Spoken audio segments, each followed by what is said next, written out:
Racing Matters podcast with Ron Robinson and Sean Travass. Racing matters. Racing does matter, Ron, as we both know, and it's been in the news quite a bit this week, hasn't it? Isn't it just? Yeah. I like these camera angles. You look really huge and important, and I look like a little Mr. Pinhead in the corner. Well, what I've done is I've put my iPads up on a plinth. I've got my camera on top of the iPad, so it looks like it's right in eye level with me. Very clever. Yeah, I can see what you mean. But then I was being told the opposite the other week of me and you, because my head was down there somewhere and you were up there. So that's just one of those things. Right. Don't get over it. Yeah, what we're going to talk about this week is the Derby, the Oaks, a bit more about the Derby. Then there's something about the Derby, just to make a change. And then we'll go on to the it's not miserable racing this weekend. It's not the very best, is it? No, it's not. No. So I started off with the Oaks and the Derby. What did we make of the winners of both races? We obviously, there's something to follow on with that, as I'm sure you can all guess in advance. Yeah. But let's just start with the actual winners, because what did you think of the Oaks winner? That's the one I'm most interested in. Well, I remember as soon as she'd gone past the post, I sent you a message. That was impressive. Mm. And it was very impressive because she was out the back last. Yeah. For the majority of the race. And as soon as they come into the home straight, she was the only horse not being ridden. And it was brilliant to watch. And the front two have come well clear of the third horse, which I'm always going on about horses finishing bunched up. They didn't. I think they're two good horses. How good they are. I always think to myself, have I just exaggerated how good that was? When you first see something like that, you think to yourself, that looks amazing, that. And then you think, okay, so what's she beat? What's come third? Mm. And then you say to yourself, I'm going to have to wait till I've seen her do that again. Yeah, I don't disagree. Oh, yeah. I think she looks very decent to me. Very. Last week, if people listened in, will remember me crying into my beer about El Gran Senor in the Derby of 1900 and frozen to death or whatever it was. Yeah. She wasn't quite swinging away as well as he was going, but she wasn't far off it. No. Absolutely swinging, and just picked them up as if they were standing still. Yep. I dared to say, had we seen the next Enable? Wouldn't it be great if we had? That's going to get me shot down in flames. People are saying, oh, the form's a bit questionable. Don't forget it was softer ground, etc., etc. Let's look at her breeding. She's a daughter of Frankel. I know. If she did that on soft ground, she should, or even could be, or even should be, better on a quicker surface, is what I've written down. Yep. Yeah. So I'm really looking forward to seeing her for the rest of the season. So you and me both. I mean, there was loads of talk after the race, after the Derby, that she'd have won the Derby. Well, yeah, we'll never know about that, will we? Again, that's something I've said. You'll just never know that. No answer to that one. And then we move on to the Derby itself. And the first thing I want to say before we go into other subjects about the Derby later is I do feel that the other subjects have been grossly unfair on the winner Christmas Day, because he's hardly in the conversation at all. He's won a Derby, and all everyone's talking about is the horse that finished nowhere stroke non-runner, depending on how you look at the race. What did you think of the actual winner? What did you think of Christmas Day? What do you think of the Derby? Taking out the noise, what did you make of the Derby? Usual pants. I mean, every year I go through the list of previous Derby winners that have gone to stud for buttons. Before the Derby, Christmas Day was a Group 3 winner only. Mm. We went to Group 2, got easily beaten by Item, and that was on good ground. And I think what you saw on Saturday were horses that were suited to the ground and not suited to the ground. Yeah. He was definitely suited to the ground. He just ploughed through it. And I said to you, I think before the race, that it's going to be interesting to see the distance between first and last again this year. I mean, that ground was atrocious. Jockeys didn't seem to know which side of the track to be on, or whether to come up the middle, or go on ground that nobody'd raced on before. It was a complete and utter mess. The weather didn't help. I think it was after the second race, the cameras at the track panned onto the racecourse car park, and there were queues of people trying to get off. Yeah. Queues of them trying to get off, because the weather was just so bad. Nobody wanted to be there. Now, we're going to be discussing something about the Derby again later on, because this is all Derby, this. Yeah. And I'll cover what my thoughts on crowds and things like that later. But I said before, when we were doing the podcast last week, that I didn't care what won this Derby, our Derby. Constitution River would beat whatever won on Saturday. And I'll stand by that comment. We'll soon find out in the Irish Derby by all accounts. We will, hopefully. I think you're probably right. I mean, the distances are exaggerated. They finished like a 2-mile novice hurdle or something along those lines, didn't they, really? That's going to happen in that ground. I'm not willing to take too much away from the winner. He can do no more than turn up on the day, the ground happens to suit him, and beat what's put in front of him. There's nothing more he can do. The test will be the Irish Derby, especially if it's on quicker ground. Yeah. As to whether he actually has the ability that they will claim he has, or whether it was the ground that gave him his opportunity to go down as a classic winner. Time will need to tell. I'm not willing to take away from him just yet, because it's not his fault. It rained, is it? Oh, Christmas Day's fault. It rained. No, it's not. So nothing more he could do than win it, and win it easily, to be fair. I'm not sure. Maltese Cross have won the Lingfield Derby trial, so the form's okay. Maybe, but it's okay. It's not as poor as some people are saying it is. And we'll have to wait and see what the faster summer ground does to him, whether it finds him out or not. Yeah. But I mean, the same could be said for Constitution River, because he went to France and won his race. Yeah, and it wasn't quick ground there. No, it'd be interesting to see what happens when the ground does quicken up, whether Maltese Cross takes him back on again. But that's the fun of this sport, is it's ever changing. You never know what's going to happen, and that's the beauty. It's a pain in the bum sometimes, because we can't get a handle on what's going on, but other times it's part of the fun. And now we move on to the subject that everybody knew we were going to talk about. Yeah. In the hope that someone out there might actually care what our opinions are, as opposed to everybody else. Yeah, it'd be nice, wouldn't it? You never know. I don't even care what my opinions are, let anyone else does. Benvenuto Cellini being declared a non-runner in the Derby despite finishing the race. Yeah. There's an arm and a leg to talk about, or an arm and 3 legs in this case. But I'll let you start off with that one. Yeah, you might be a couple of minutes here. Go make a brew if you want. I'll go and have a cup of tea. As far as I'm concerned, that was a complete and utter farce, calling that horse a non-runner. Now, I've read everything, well, nearly everything, written by folk that are involved in the game. And the only people that I can see that suggest it was the right decision were those you'd expect to support it, like the BHA. I read an extremely detailed review of the race, and it revolved around the start. Now, Ryan Moore said he wanted to get handy early, but if you look at Benvenuto Cellini's back form, he's never been a fast starter. He's never been on the pace. And that's easy enough for everybody to go and check his back form and see for yourself. He's always come from behind horse. Yeah, we know that fractions of a second may not sound much, but under the conditions that they had on Saturday, a second equated to around about 5 lengths in distance. Yeah.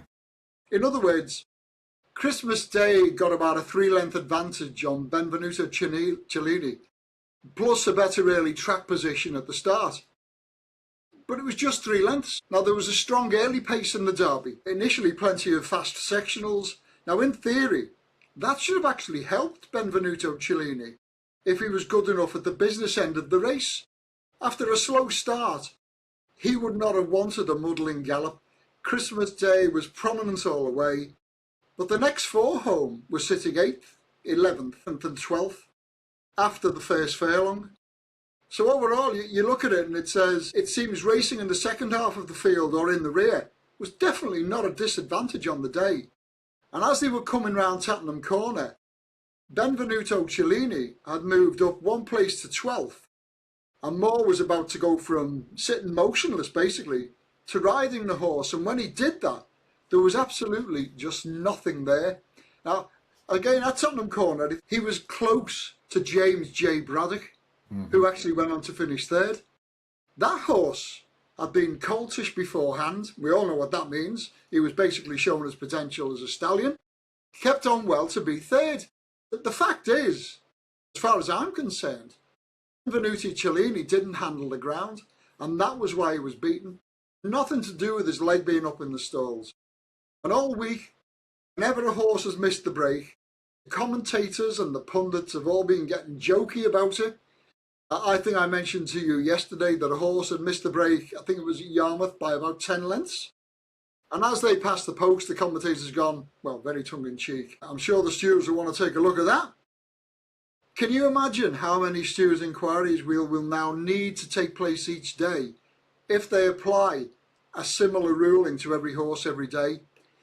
I was listening to William Haggis on a Sunday programme, and he was saying a horse can rear in the stalls as they open and his race is gone. The punters accept that that's all part and parcel of the sport and betting. And it was exactly the same case here. They made a right pills of it, in my opinion. Well, as you see it, Ron, he's done a lot of research there, to be fair. He's done a lot of research there, more than I've done. Yeah, I'm not going to disagree with you, mate, to be honest with you. All sorts of questions come out of this. Should he have been a non-runner or not? That's how you interpret the rules. Now, the first issue for that is, should rules for something that important be interpretable? Or should they be black and white? Should there be a grey area where people make a decision? Or should it simply be, I know, football, you might not like the offside rule, you might not like VAR. If they take a photo and it shows the guy's a foot offside, he's offside. Yes or no, simple as that. It might have to go through camera work to prove it, but he is or isn't offside. This is people deciding, and I'm sure they did it in what they felt was the best interest of the sport, deciding whether he should or shouldn't be a non-runner. He had 1 foot on the stall ledge as he left, so he left on 3 legs, whereas if he'd have been J.R. Braddock or his name is, he'd have still had 4 legs from what you were telling me. He lost a little bit. Well, I have to say, the first thing after I read it was, I was actually taking the wife to the airport, so I missed the race live. Went back and watched the replays. I had to watch it plenty of times to realise he'd missed the break any more than anyone else. At all. Did he get away the fastest? No. But only one horse gets away the fastest, one horse gets away the second fastest. Exactly, yeah. So, did he start 10 lengths behind? No, he didn't. From the replays I watched, I don't see him being that far behind. My attitude, I said to Ron earlier, it's a simplistic one. It's where does the transfer of responsibility lie? I understand, other than mechanical interference, the stall doesn't open. That's a totally separate issue.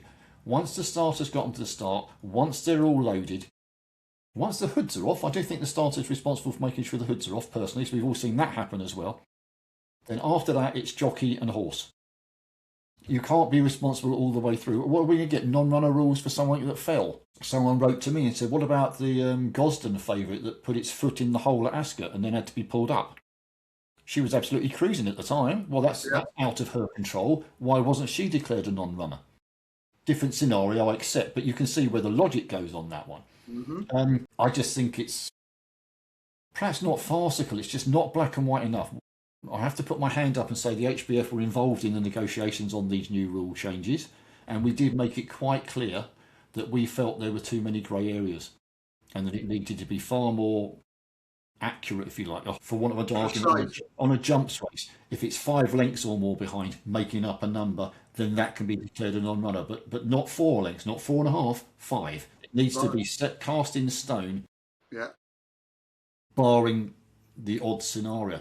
I would be very surprised if the BHA aren't looking at these rules and trying to work out what they can do, because I used this phrase earlier. Look on Racing Post and search for this phrase, or search for it on Google, and you'll find the Derby comes up. Look for the phrase can of worms. Can of worms. You'll find it listed by the dozen, because we're all using it all the time, because I can't think of an alternative to that one personally. No, there isn't one. No, it's perfect. No. It's opened up a potential problem.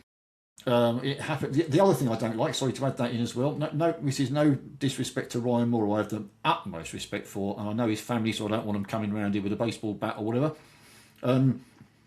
asking the jockey what his tactics were, and then the jockey turns around and says, oh, I was planning to race Handley, and they go, oh, were you? Oh, in that case, you're a non-runner. You're a non-runner, yeah.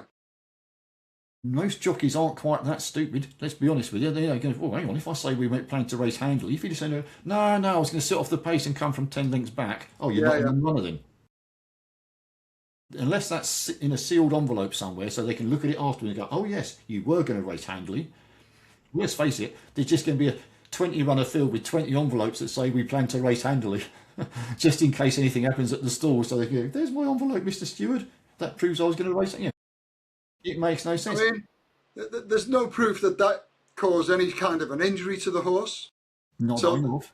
I think that the very fact that he was right on the heels of the horse that finished third coming round Tattenham Corner, Yeah. and in the end finished about 28 lengths behind him, proves the horse just wasn't good enough on the day.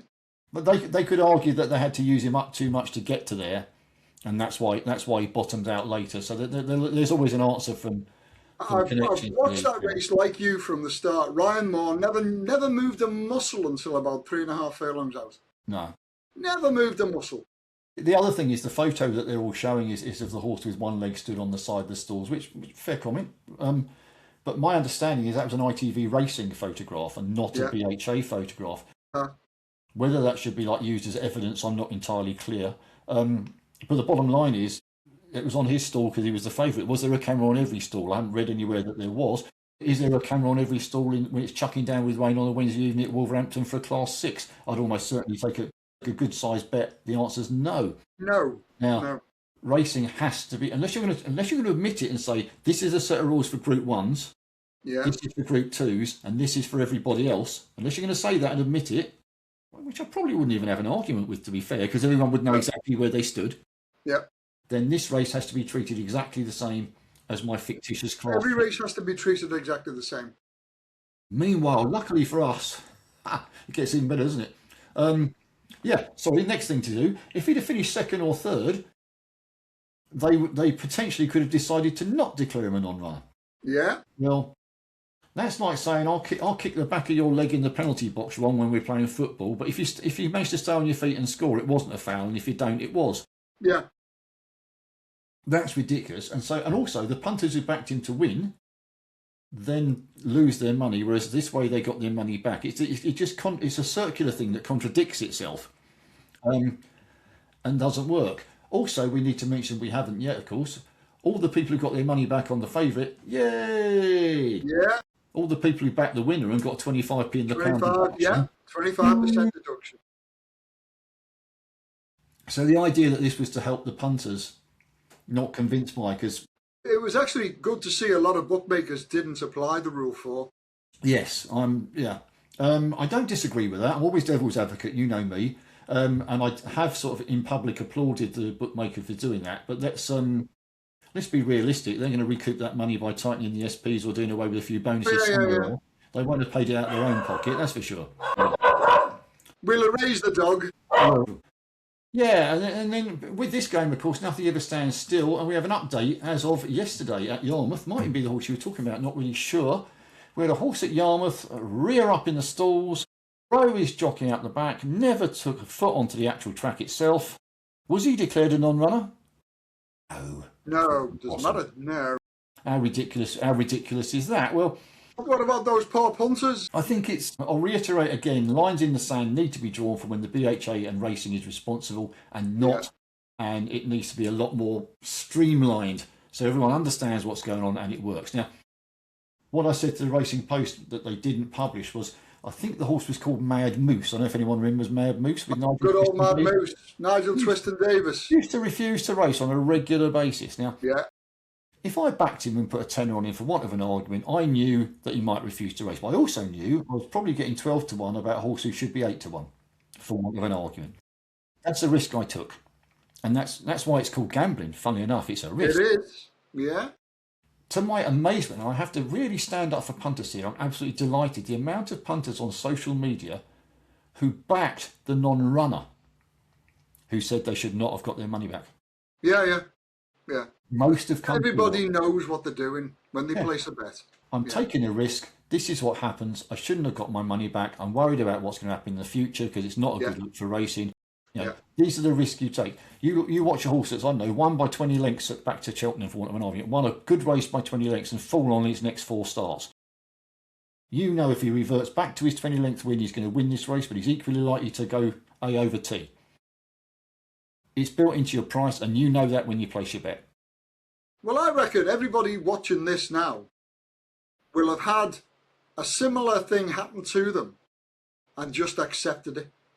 At the time when the stalls have opened and the horses either not come out or the jockey couldn't get the blindfold off because it's snagged on the reins or something like that, and they know they've lost their money at the start of the race, they just go, one of those things. I think you have to because it's part and parcel of the sport, isn't it? It's like saying, well, It I want is. my money. I want my money back because my horse got balked when it was trying to come with a run. Well, it's not going to be declared a non-runner for that. Well, what's the actual difference? I lost my stake because something unusual happened in the race. Oh, I got beaten in the neck, but I had to go all the way around the outside of the field because I started slowly. Therefore, I should get my money back. Where do you draw the line? We seem to be living in a sort of, well, this is getting political, and I don't want to go too far down that road. We seem to be living in a blame culture where everything is somebody else's fault. Yeah. Sometimes you just have to put your hand up and say, do you know what? I picked the wrong horse. My horse got unlucky. I'll make a note of him because he'll win. He was cruising Yeah. before he fell at the last. Yeah. Next time I'll back him and get my money back or not. And you just move on to the next race. Exactly. That's the way the sport's always gone. But I don't think it's made our sport look good. And I have to say, I've never seen one particular subject get quite so many. What was I going to say? Well, it's ongoing. It's every day, and I reckon they'll be doing this now until next year's Derby. Well, yeah, it's like column inches. It's like every single journalist I know has written their own article largely about this. I mean, I expected the Racing Post to write one article on it, but it's not. They've got every single journalist is writing. Everybody's on it. Yeah. Everybody's got an opinion. Yeah. Which they're entitled to. I just think it's a shame that it's not a good look. Also, on that not a good look, what were ITV doing showing people leaving the car park because it was raining? Well, that's a good look. I did wonder that myself. Right? It was like they wanted it to fail. You don't need to add negative. There's enough of it. You do not. And from that, we move. Look at that, how I did a link there. That's quite clever considering I've been waffling. Good old segue. Now, on to what I've described, unfortunately, and I hope it's something they can reverse, the gradual decline of the Derby as a national spectacle. Yeah. I'm going to get a drink of tea while you take this one for a second. Carry on. Okay, well, I mean, you've given the numbers. The Derby crowds in the 80s were between about 100,000 and 150,000. The official crowd in 1993 was 103,000. Then we had 53,000 in 2001. Get to 2010, 35, and there was 28,000 people on Saturday. It's like you've said in your headline here, that the decline has been visible for years.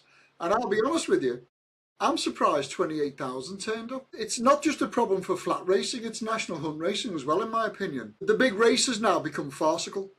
When we started discussing the Derby last week, I said, it's the same now as it is for trying to find the winner of the Grand National. That race, you just make a list of the names of the horses with the name Willie Mullins down as the trainer of them. And with the Derby now, you do exactly the same with Aidan O'Brien. Vincent, showing your age. Showing your age.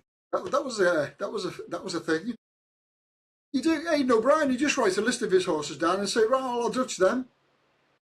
If you had the Parry Mutual here, you'd have been backing the winner of the Derby, the National, the Derby, the National for about the last 4 years. You know, it's as easy as shelling peas. And where's the sport in that? You only needed to look at the area of grass that's just by Tattenham Corner on the far side, where all the buses and the coaches used to park up, where all the charabancs used to go, open top buses, and all the people from London and everywhere around the country were going there and having a glass of champagne and a sandwich and whatever you wanted and enjoying a good day out at the Derby. Where have they gone? What are those companies now doing that used to organise those trips? I also feel a lot of people now think, as I do, that it's no longer the best race on the planet for 3-year-old middle distance colts. Every year now, like I've said earlier on, I point out how poor or average the last 10 or 15 Derby winners have been. And I'm of the same mind of Christmas Day, I'll be quite honest with you. I don't expect him to be beating the likes of Constitution River or any of that. I expect him to be beaten by horses he beat on Saturday when they're racing on better ground. I reckon the only way now to get the Derby crowd back is to put Tom Jones on. Sorry. Choked on my tea then. Yeah. I think it's, you've just run through all the figures that I've got written down here. The weather didn't help. We have to say the weather didn't help. That's only a fair thing to say. We have 53,000, as you said, in 2001. It's just disappeared since we switched it to a Saturday. Yeah. I think that's part and parcel of it. When it could well be. Although, why would that be? Because more people are off work on a Saturday. Because it was special. Well, I suppose But it it was was. Yeah. different. It was It unusual. required you to take an extra day off work. People wanted to take the day off. It's somewhere they wanted to be. I do think, in defence of racing, I always feel like I'm on the attack, and I'm not. I love the sport. I'm just trying to help it, really. It's my sport. There is, I won't say too much sport, but there's way more accessibility to sport on Yeah. your TV screen now. Yeah. I mean, reminiscing here, turning into an even older person I actually am, if you like. I can remember I used to look forward to cricket because it felt like, and people can correct me if I'm wrong, we had an Ashes series or a main series in England in the summer, and then we went to, say, India for want of an argument in the winter. And that's the only cricket that was on TV all year. No, I'm that old. There's no such thing as 1 days, 2020s, and all this sort of stuff. Test cricket. I'm not even into cricket, but I used to quite look forward to that because it was a rarity. Wow, cricket's on the TV. I watched some of that. I could name players who were playing in the England cricket team, Danny. Apart from the ones who are getting into trouble these days, Yeah. I couldn't name anybody who plays for England now. It feels like it's on all day, every day.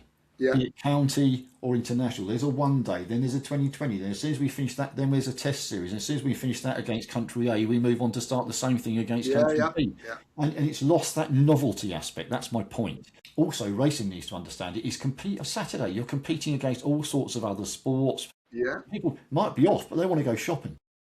Well, they probably don't want to go shopping. They're probably dragged to the shops as I am. But they go shopping. They do other things. They've got chores to do around the house.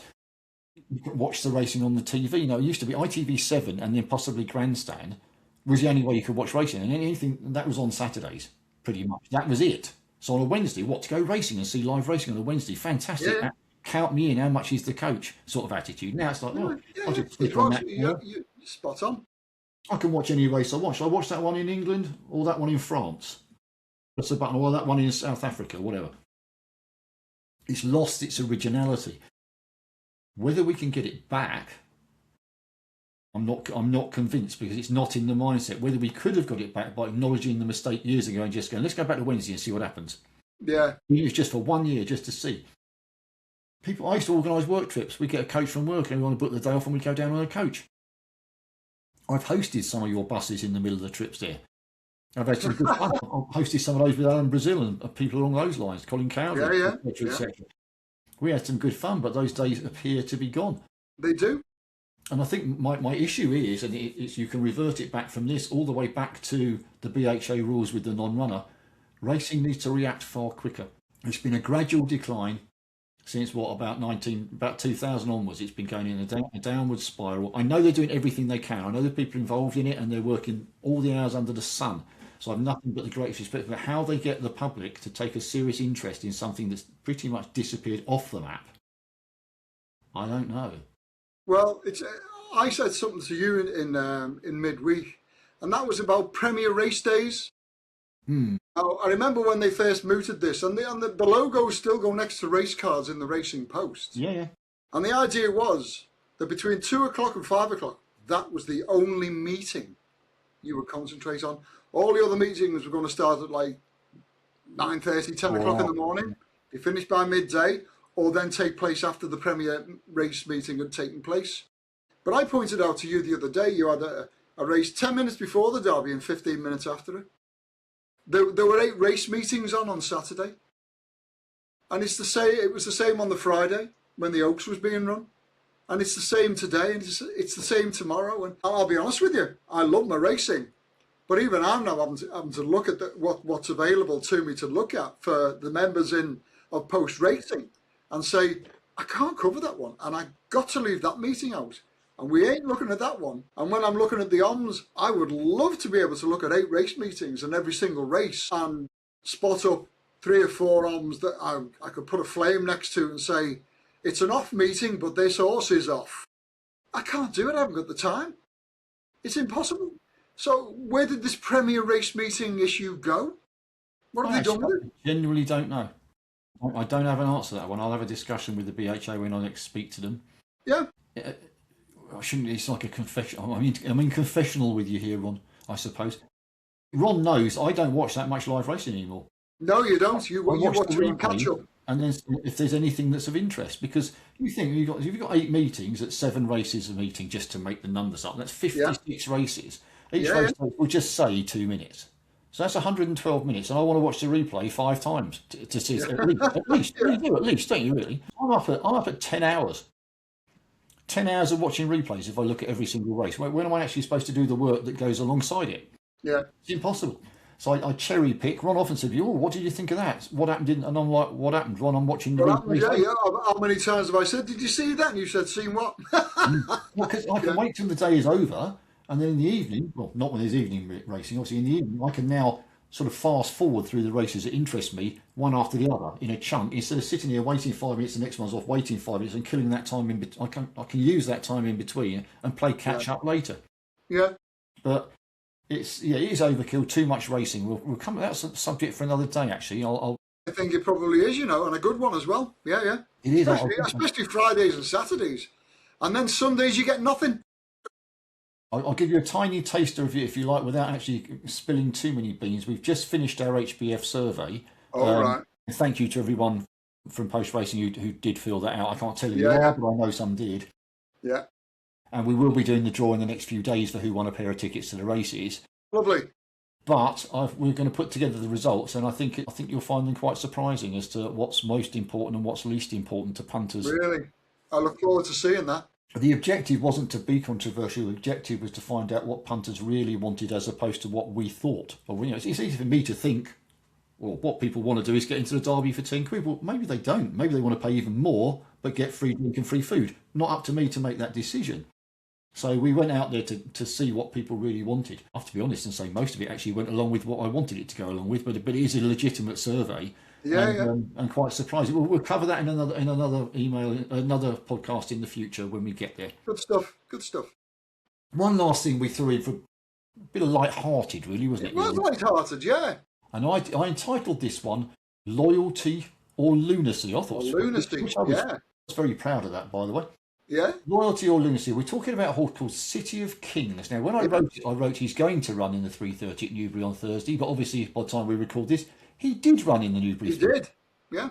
Would you like to take up the cudgel of the story, Ron? Yeah, well, it's like I was doing my stats work on a race, and I came across this one. I thought, what? Where's that horse been? Because I do remember the name City of Kings. Now, what happened was this horse ran 3 times for Charlie Appleby, and then he went missing from April 2023. Ex-Godolphin horse, sent to Dubai, didn't race, hadn't been seen for 1,150 days. He was off the track 1,150 days. And I'm thinking, well, what made Ian Williams splash out?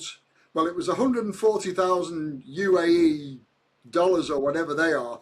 And you told me that was about 28 grand. But he was bought at the Racing in Dubai sale on March the 2nd. And they've been so patient with this horse. Now, I had the market up on Betfair, and I kept pressing refresh. Opened up about 40 to 1, went out to 100 to 1. You could have got much more than that on Betfair at the end. Went off 100 to 1, the outside of the whole field. He beat about 4 or 5 home, which will now see his mark lowered. I think it was a Class 2 race, that. He's not a Class 2 horse. Something's obviously gone very badly physically wrong with the horse, but they know that if they can get him back, he will win races. Now, I popped him in my tracker more out of curiosity than anything else. Not currently, I can't see him as a betting proposition, but now I've got this bee in my bonnet about City of Kings. I'm going to follow him, a bit like I did a horse called Cricket Boot years ago, just because the name made me think, who would call a horse Cricket Boot? But they did. Yeah, so put City of Kings in your tracker, not for the purposes of betting, just to follow his career. Should be interesting. Yeah, I mean, basically Ron's just covered most of it, if not all of it. It's just interesting if that's loyalty from the owners of a company called Midtech, which are by a partnership. Yeah. The interesting thing that possibly contradicts somebody, and I'm not sure which is the truth, is that and this is a useful warning for punters. When you look on the Racing Post, you'll see that he moved yards in May this year. He didn't. He moved yards in May last year. Last year, yeah. On the Ian Williams website, that's when he moved. But to the best of my knowledge, the Racing Post only enter it as moving on his first entry into a race after he changed stables. Now, That sounds particularly uninteresting and dull. It's not, because if you think you've got a horse come off the flat, and I'm just going to pick on Nigel Twiston-Davies, because I always do for no reason, and you think it arrived a month ago off the flat and he's going to go over hurdles, you're sat there thinking, he's only been there a month. He can't have skilled him properly in a month. I'm not going to back that. I'm going to back another horse. The reality may well be like this horse, he's actually been there a year, 8 months, 16 months. And therefore he's had all that time to school him or train him. Suddenly it becomes a very different proposition. So just be wary of that when you look at dates in there. These people are responsible for that. They've got Nightbreeze and Golden Maverick are two decent horses that Midtech have owned in the past. So they're not mugs. If they're paying that sort of money, they know what they're doing. They've had plenty of winners. As you say, sent off was 100 to 1, finished 11th, 15th, pulled way too hard. That's a race I could watch a replay of. Pulled his jockey's arms out. He was never going to get home after doing that. No surprise, I'd be a bit fresh if I'd been sat in a box for 3 years or whatever that works out to be. My wife would like to see me put in a box, but that's another story. So yeah, why not keep an eye out? But I have to give a slight round of applause to anyone who's got that loyalty to stick with a horse for that long. And it can be a cutthroat industry. I'm not one of the few, one of the many I'd like to think who actually care about the horses. Yes, of course I want them to win. I want to tip winners, and I might curse at the TV now and again. But I genuinely get a tear in my eye when anything happens to any of them. I really do. Which reminds me, Mind Your Biscuits passed away this week, unfortunately, who was a horse I loved. So if they're sticking with him rather than just sending him down the knackers yard, then they've got all the support they can get from me. Can I just point out that race that City of Kings ran in, that in the OMS section in the newsletter that went out to post-racing members, there were two horses that I've been monitoring because I've been watching the market so much. I found two horses in there that were awarded the Flame, which means they were hot. They finished first and second at 5 to 2 and 10 to 1. And the forecast paid 37 to 1, I think it was. Very nice. Clever stuff. And how do they get hold of this, Ron? One sentence. I was just going to say, if you want these horses, you go to www.postracing.co.uk, click on the subscribe link in the main menu, pick a package, I will do the rest. Simple as that. Can't get easier than that, can it? Can't. No. And now, after boring you on to tears for as long as we possibly could, now we're going to bore you to tears. Purely because the racing is, we're going to politely call it pre-Royal Ascot racing. It is pre-Royal Ascot racing. Not saying anything else about it other than that, but it's not the best racing we've ever seen, is it? Not by a long chalk. Which is no great surprise to anybody. But we picked 1, 2, 3, or I've picked 4 races to have a look at. Yeah. If you've got a nice healthy betting bank for Royal Ascot, you should have after my 14 to 1 winner last weekend, shouldn't you? I forgot about that. Yeah, well, I tried to forget about that. Tried to do glasses down, but we have to warn you that the rain has fallen everywhere. I'm seeing courses describing good to firm at the weekend in the likes of Doncaster. Do you know what? Without a word of a lie, yesterday I was walking the dogs in the morning. It was lashing down. It was freezing cold. It was like a winter's day. I went out just before we did the podcast. It's about 22, 23 degrees. I was in shirt sleeves. It's lovely and warm out. What's heavy ground today could be good to firm tomorrow. I haven't got a clue what's going on. Just like I don't know what coat to put on when I'm walking the dogs. It's bonkers at the moment. Absolutely crazy. So what we're really trying to say is, and we're not trying to get political here, because I try not to get political, is Ed Miliband, stop worrying about drilling oil in the North Sea and see if we can work out how to get some better going on the bloody race courses. Yay, please. And make sure all tracks have 2 going sticks. Exactly. Get your priorities right, man. Please. Right, before I get shouted at by any Labour fans, we're going to start with the 242 at Sandown. Again, as always, I shall let you go first because you're the boss. They do. 9 goes to post, and we've got Godolphin's pair heading the market. It's front 3 on the tissue where the winner lives. No fewer than 15 of the last 20 winners have retained an SP of 5 to 1 or shorter. If I apply that stat to this race, then it's only one of the Godolphin pair that's winning. It's 11 to 2 bar, Words of Truth and Military Code. I'm seeing a proper drift for Word of Truth, who's ridden by Oisin Murphy. Now, Billy Loughnane's been put up on Military Code. Word of Truth opened up 11 to 10. William Milton will now give you 9 to 4. By contrast, Military Code opened up at 6 to 1. The same layer will now only let you have 5 to 2. You can have 4-1 in places with Coral and Ladbrokes. I'm just simply going to follow the money and go with military code. Simple as that. I can't say I blame you, and I can't say that doesn't concern me either. Yeah, it's an easy one to work out from the stats, this one, Ron. We've had... It is. Last 10 runnings we've had, 10 different trainers and 10 different jockeys. Well, that makes it so much easier. Only one winner at a double figure prize, but only 3 winning favourites. So somewhere near the heads of the market seems to be where to look, and that's where you're coming in, so I can understand that. The 2 highest rated in the race are the Appleby pair of Words of Truth and Military Code. There's £5 between them, and guess what? That's right, the highest rated one has to give £5 to his stable companion. So that really makes it pretty tough, doesn't it? Doesn't it just? I don't like the drift. Who does? I'm seeing a 5-2 for Words of Truth now. Really? It's been drifting like a barge. But neither of them have run for a while. Let's put it that way. That's the important thing. On the form book, and assuming they're both fit, I have to add that proviso. I'm all over Words of Truth. I think he's by far the better horse. I think he's a class act who can only go on for that. He won the Mill Reef last year over 6 furlongs, but that was on good to soft ground, so he won't mind any cut he gets in the ground here. He's dropping back to 5. A lot of people are going, he's dropping back to 5. He's not going to cope with the speed of the 5. Well, hang on. This is going to feel like 6 with the rains falling, and in case anyone forgets, Sandown's a bit uphill. Yeah, it is. Stiff finish. This is going to feel like, I think this is going to feel like 6. I think, I wouldn't give him 5 at Epsom, but I think 5 at Sandown, totally different matter. Yeah. I have to worry about the drift because it makes you wonder how fit he is, but I don't think he even needs to be 100% fit here. So I'm going to take the risk at 5-2. It's an even better risk if he goes and wins, and a worse one if he doesn't. Words of Truth, 242 Sandown for me. I think he's class, and I think he's going to have a really good season as a sprinter. And I don't think he'll mind the ground, unlike some of the others. So we shall wait and see. I'm just wondering why he's running the week before, or the weekend before Royal Ascot, and not at Royal Ascot. Yeah, we'll pick up a listed contest here. Maybe they've got other ammunition to fire at Ascot. Maybe, yeah, probably have, yeah. That's my wishful thinking, I believe that's called. And then we go on to the 3 o'clock at York. Now, I don't know what you think of this one, but this is an absolute... I think this is far more difficult than it actually looks at first glance, but I'll let you explain it and see if you change my mind.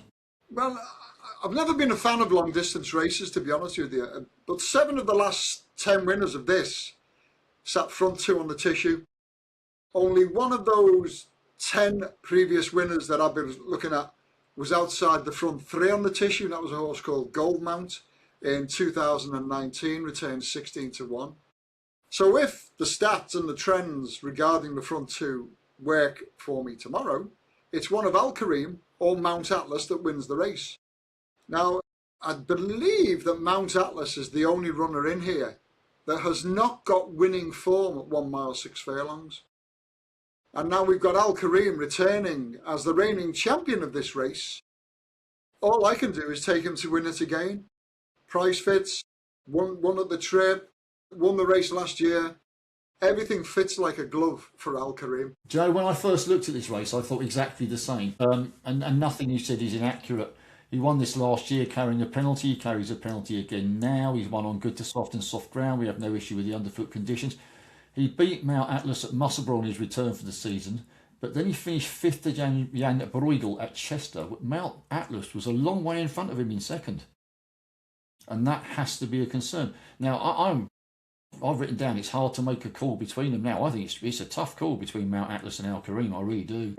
Gregory at his best would have every chance. Oh, yeah. Gregory, yeah. He's not that strong in the market, which makes me think he's been off for over a year, and it's his first start since wind surgery, so I'd be tempted to watch him personally. But he's got the class if he's ready to roll. I'm going to stick with Al Kareem purely because he won it last year and we know he handles the ground, but he was a long way beyond Mount Atlas last time out. It's the trip for me. I mean, I know you're comparing York and Chester as chalk and cheese, really, isn't it? You've got that lovely long straight at York, and that probably suits the horse down to the ground. That's true, I suppose. That was over a 1 mile 5.5 furlongs. He was second. We're talking about Mount Atlas here. He's not won beyond a mile and a half, and he's only got 3 wins from 15, which is not. He's not prolific, is he? Not the strike rate I'd like to see in listed or group company, if I'm honest with you. So I will stick with Al Kareem, and let's hope we're both right. But I can see if you'd have turned around and argued for Mount Atlas instead, I couldn't have made a strong case against you. They're both equally matched on their last two meetings. It's a tough one to call.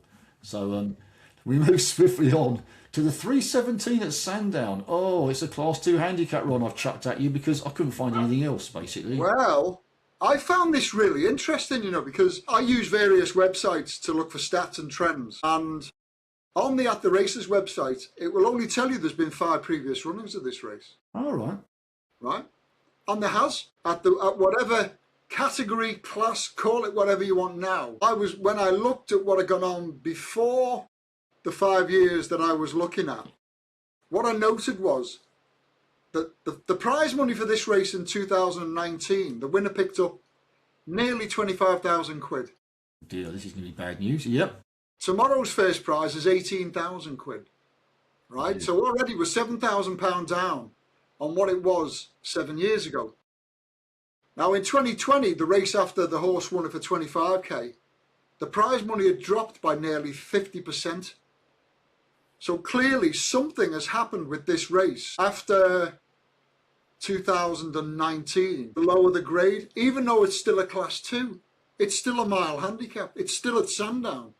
The prize money now is roughly half what it probably should be based on the prize money in 2019. So I'm only going to work with those last 5 runnings that I've seen. Now, in those last 5 years, we've had 2 12-to-1 winners and a 20-to-1 winner. And those winners have also come when the race has attracted a double-figure field.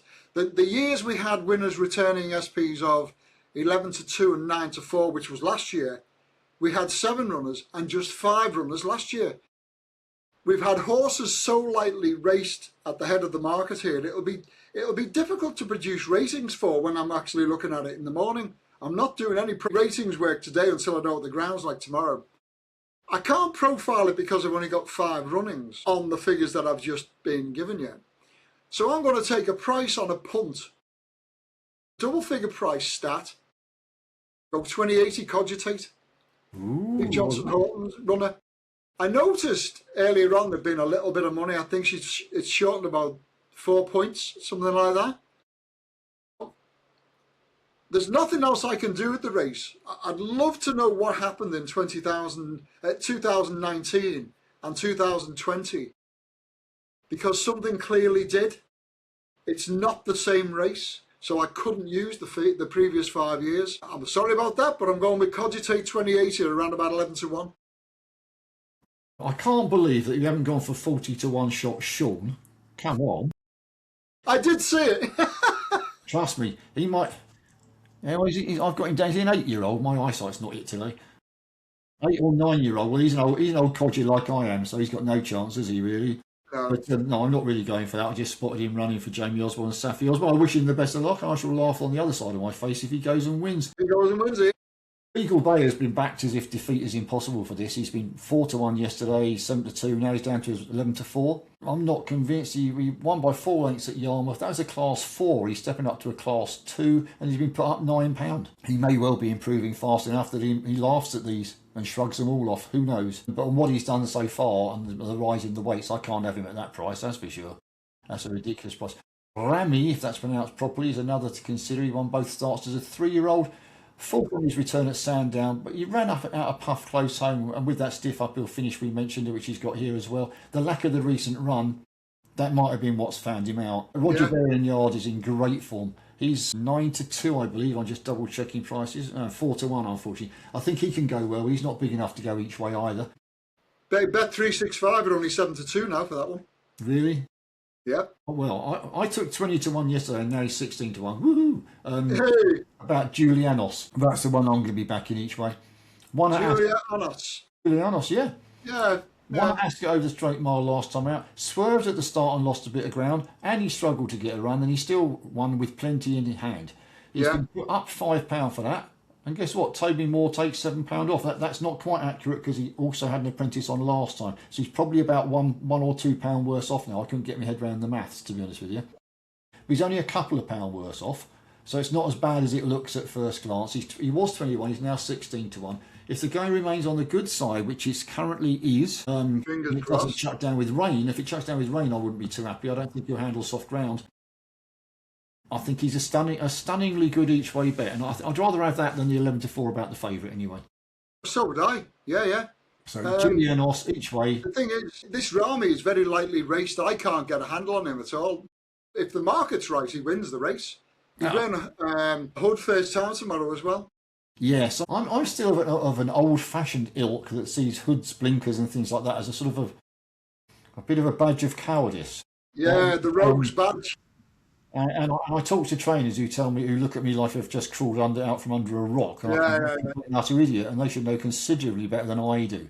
But if you've been brought up on that since you were a child, then that's how you're still looking at it. Why does he need a hood to focus? Why doesn't he? Does he lack that will to win if he has to be given a will to win? If that makes any sense. I will have to go. I have to go chat with some trainer friends of mine sometime over a drink. Always over a drink. Always. And see if I can get a decent answer out of them for that, and they can talk me around. Right, one more to go, and we end up with another Class 2 handicap. That's how interesting it is this weekend, because as you all know, ladies and gentlemen, Ron loves his handicaps, and I absolutely hate them. But never mind. 3:35 at York, 6 furlong. It's a lovely 22-runner handicap. I love working with races like this, like I did with the Dash last week, and got a 14-1 winner. The only negative here, it's all 3-year-olds. They're taboo in my daily life. I don't even look at 3-year-old handicaps. In fact, I don't even look at 3-year-olds, to be honest with you. It's like if I see a 3-year-old in an all-aged handicap before Royal Ascot, I've been the race, don't even look at the race. Don't want to know. Don't want to know 3-year-olds before, until after Royal Ascot. Anyway, 3 of the last 7 winners have returned SPs of 25-1, 20-1 and 16-1. It's a weekend the layers get a bit in before we take it all back off them next week. I'm getting nothing from the weight range. I'd apply that first normally because obviously we're dealing with all 3-year-olds. Now, we've had everything from 8 stone 3 to 9 stone 9 winning this in the last decade. So all I can do is look at what the market was telling us in years gone by. Not one winning favourite. But 6 winners of this have been sitting front 5 on the tissue. So that gives me 4 to look at. Red Spells Danger, Postmodern, Man of Vision, Fortification. The last 9 winners of this had all run within the last 20. We've got 2 qualifiers, Postmodern and Fortification. The last 7 winners of this had all travelled nearly 300-mile round trip to race. Now, on that basis, my selection's got to be Postmodern. Travels up from Newmarket, whilst the other one is just a hop, skip and a jump away, trained in Yorkshire by Brian Ellison. So yeah, I'm going to go with Postmodern 2080. I don't even know what price he is. Do you know? 17-2. And there you go, 17-2, 2080 or each way, wherever you like. Billy Boots. He's throwing in new stats now about how far someone's travelled just to totally confuse me. Nice idea, that one. Don't blame me at all. Yeah, is it a tough race? Yeah, of course it is. 16 million runners or so it feels like. If the ground stays on the good side, what are we talking about now? We're still talking good ground. Then a low draw may be advantageous. If it goes soft, then a high draw becomes advantageous. So you see what we're up against when we don't know what we're going to do. 6-1 the field as I started writing that. Is it still the case? Oh no, 5-1 Thundercall now. I've gone back over the last 10 years of stats slightly differently to Ron. I looked at the last 10 years. 8 of the 10 finished in the first 5 on their last outing. And that loses 9 of the 22 if that's borne out. All were priced at 25-1 or shorter at the off. 8 at 16-1 or lower. That lost me a couple more. All had raced in the last 60 days. Most had raced in the last 9 had raced in the last. I've written down none. 9 had raced in the last 30 days. Not none, Sean. Learn how to type. And suddenly, from those really brief stats, I've got a short list of 6. Which from 22 I was quite impressed with, them. Yeah, very impressive, yeah. Out of that 6, none had raced more than 4 times in the current season. None of the last 10 winners had done so. That got me down to 5. And none have been officially rated higher than 102. That got me down to 4. Now, my 4, unfortunately, doesn't include yours, and seems you're better at this than I am. That's really bitterly disappointing. I've got Red Spells Danger, First Legion, Ruby's Angel, and Golden Brown. Now, I quite like the look of the last name, Golden Brown, making his handicap debut for Ed Walker. His horses are going well. We've got a high running to form rate. He's got a 24% strike rate in the last 2 weeks. Golden Brown kept on well to win at Salisbury last time out, showing a willing attitude. I do like a horse who wants to put his head down and win. I do think that's something to keep. He was second on ground with Cutting It last year as a 2-year-old in a listed race at Redcar. I know listed is only one step up from a Class 2 handicap, but it is a step up from a Class 2 handicap. So he'll handle any cut in the ground. He's raced well in listed class. He's making his handicap debut, so Ed Walker would have had the chance to have a look and say, do I send him handicapping or don't I? And he won last time out. He's available at, tabs down the page dramatically with background music. He's 20-1. Funny enough, he's going to be my each way suggestion here. So Golden Brown, especially for all you Stranglers fans out there, Golden Brown, 20-1 each way in the 3:35 at York. And thank goodness that's all over. Yeah. That was a tough one this weekend, I'm afraid. It was a very tough one. You get races you like looking at and go, ooh, I really fancy. Sometimes you can get weekends you go, oh, how do I cut it down to this many races? There's so many good races that are really interesting. And other weekends are like this one. So we have something for the weekend to end with. I'm going to be changing mine as we speak because I just don't like the price of mine now. Oh, no, I won't. You should never change horses midstream. My something for the weekend is going to be Words of Truth in the 242 at Sandown. As long as no one tells the horse that she's on the drift or he's on the drift, got to have a chance. So I was going to stick with it. You can't change your mind, can you? Words of Truth, 242 Sandown. What's yours, Ron? I'm going for that last one I just mentioned, Postmodern 2080 at 17-2. Yeah.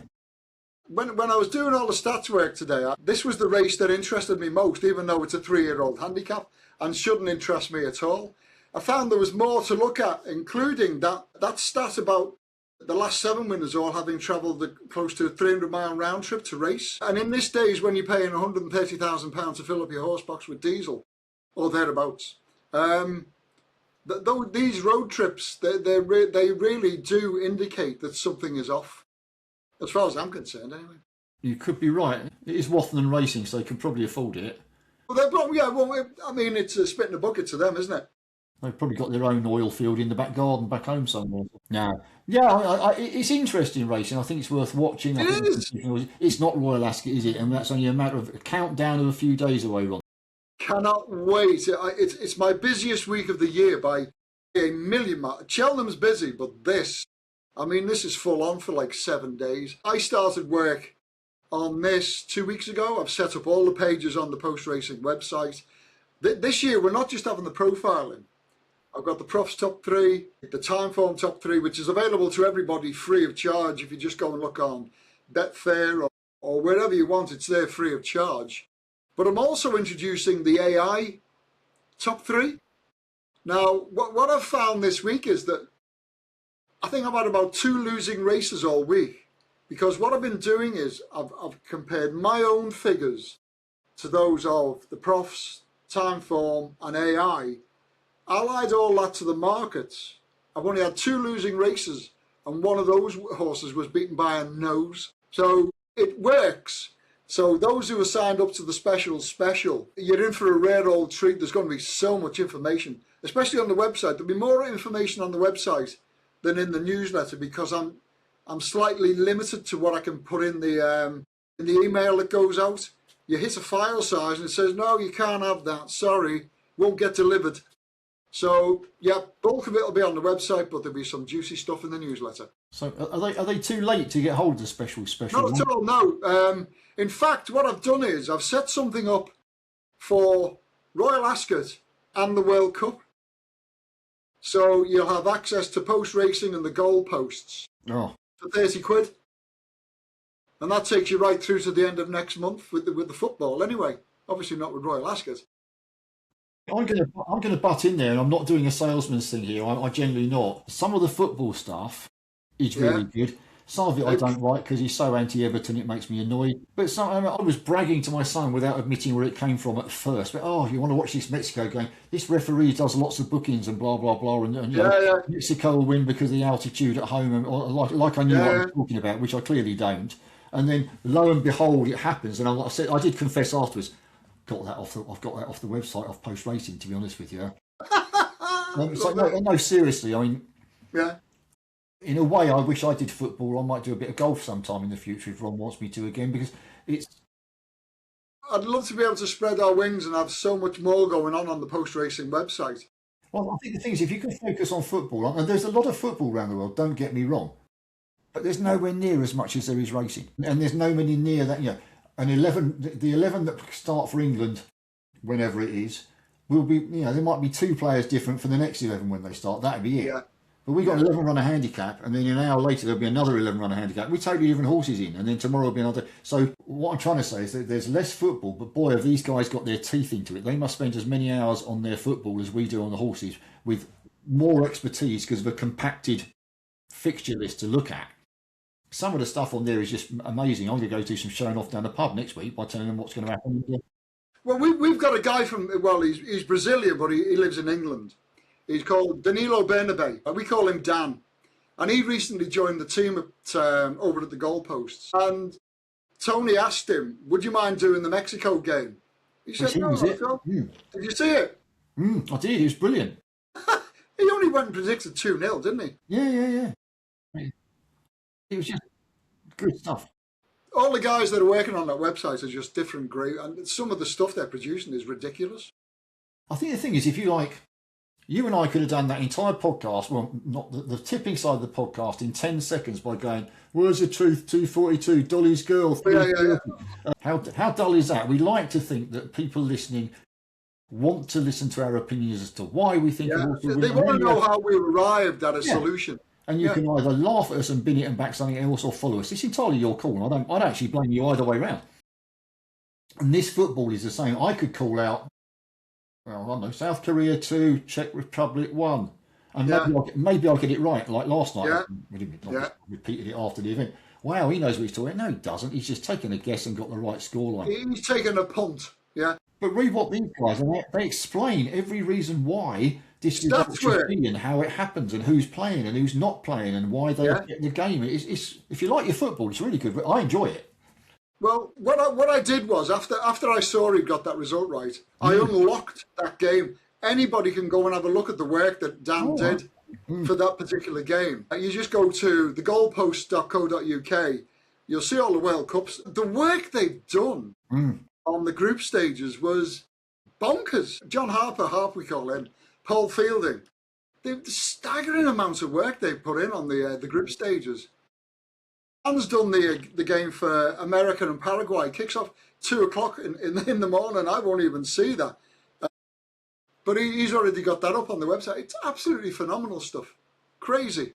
I should go and have a look at that later because I'm not trying to market. I do try and chuck a bit of marketing in there, but I actually really enjoyed it. It's a really good read, and they clearly know what they're talking about. Yes, they do. And that's brilliant. I just wish the football wasn't like 2:00 in the morning. I won't be staying up to count the corners or whatever, just in case. Right, we've got to let them do this. We switched into football somehow. That's my fault, I suppose. But if you sign up to Post Racing and then sign up to Goalpost or whatever it is, I don't really understand all that. If you like your football, it's worth a look. If you say Ron's just made that free, go and have a look at what he said last night. I will personally stake my life on the fact that what's on there was out before the game and not after. God, it was, yeah. And we can evidence that if need be. Go and have a look, and if you don't like it, and you I can actually see when it was published. Now it was published at 11:48 a.m.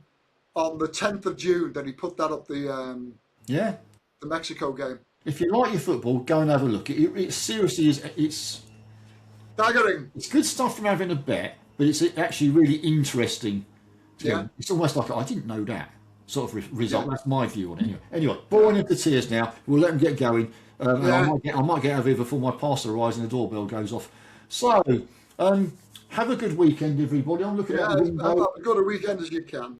Yeah, it's been a bit of sunshine. It's gone miserable now. So one last thing, everybody. I don't know who your gods are. Don't know who you pray to. Don't care. Nothing to do with me. But if you do have a silent prayer tonight, no rain for Royal Ascot, please. No rain for Royal Ascot. Give us the ground. We don't want it turning into Epsom all over again, do we? Yeah. Okay. Other than that, over and out. Have a good weekend. Yeah. Take care. See you soon. Bye-bye.